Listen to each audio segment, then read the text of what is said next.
Romeo and Juliet is a tragedy. What was the first novel of Virginia Woolf? The Voyage Out. Which one of the following is written by Robert Herrick?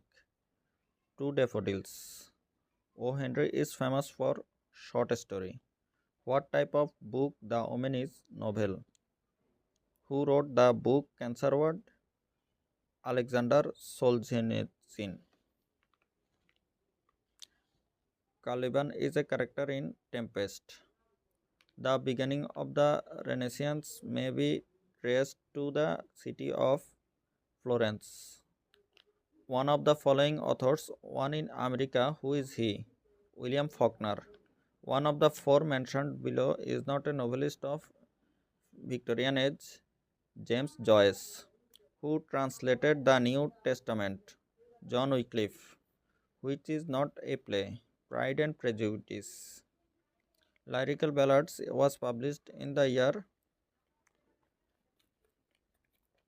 1798. The drama Man and Superman, written by J.B. Shaw. Who wrote the novel Roots? Alex Harley.